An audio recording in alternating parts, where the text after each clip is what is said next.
Treatment options का discuss कर लेते हैं। जैसे ऑब्स्ट्रक्टिव एजोस्पर्मिया। ऑब्स्ट्रक्टिव एजोस्पर्मिया जैसे ऑलरेडी हम डिस्कस कर चुके हैं, उसमें स्पर्म प्रोडक्शन तो हमारा नॉर्मल है, पर वो बाहर तक नहीं आ रहा, कहीं ना कहीं ब्लॉकेज है।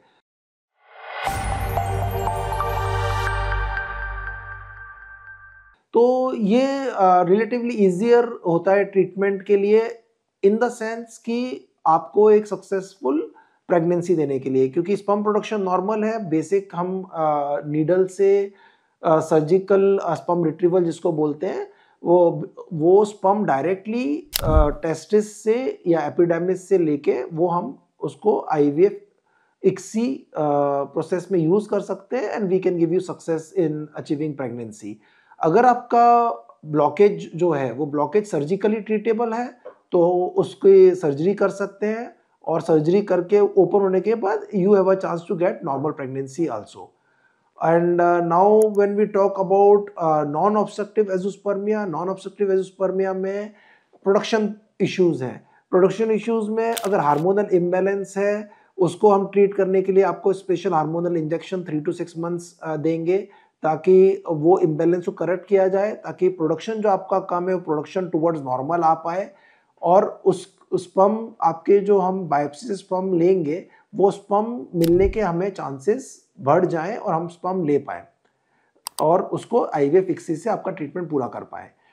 इसमें एक बहुत इंपॉर्टेंट नॉन ऑब्स्ट्रक्टिव एजोस्पर्मिया में है कि जो सर्जिकल स्पर्म रिट्रीवल जिसको हम टेक्निक कहते हैं, कि जो स्पर्म आपके टेस्टिस से लेके उसका आईवीएफ इक्सी करना है, वो अलग अलग तरीके से होता है। अगर स्पर्म आराम से मिल रहा है तो सिर्फ निडल से हो जाता है, नहीं तो ओपन बायोप्सी से होता है जिसमें हम टेस्टिकुलर स्पर्म एक्सट्रैक्शन कहते हैं, और एडवांस जो होता है वो होता है माइक्रोसर्जिकल टेसे। माइक्रोसर्जिकल टेसे में which is done for non obstructive azoospermia, उसमें हम टेस्टिस को ओपन करके we study the testis under a operating microscope at very high magnifications, almost 12 to 15 to 16x magnifications में इसको स्टडी करते हैं।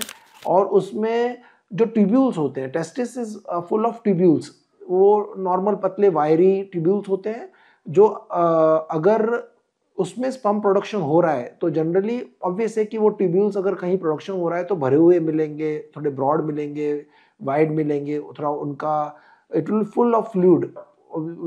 तो वो ट्यूब्यूल्स आइडेंटिफाई करके the chances of getting a healthy sperm so that we are able to give you pregnancy through IVF ICSI increases.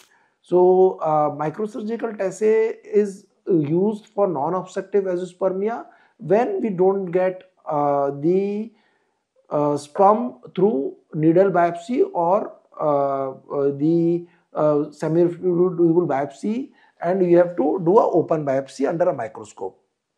Microsurgical test में एक बहुत इंपॉर्टेंट चीज है कि हम लोग उसको स्टेज वाइज लेते हैं। We just don't jump into the major procedures. First will try with a needle biopsy, then with a small biopsy, and then we move to microsurgical test to get the best, till we are happy to get the best quality of sperm.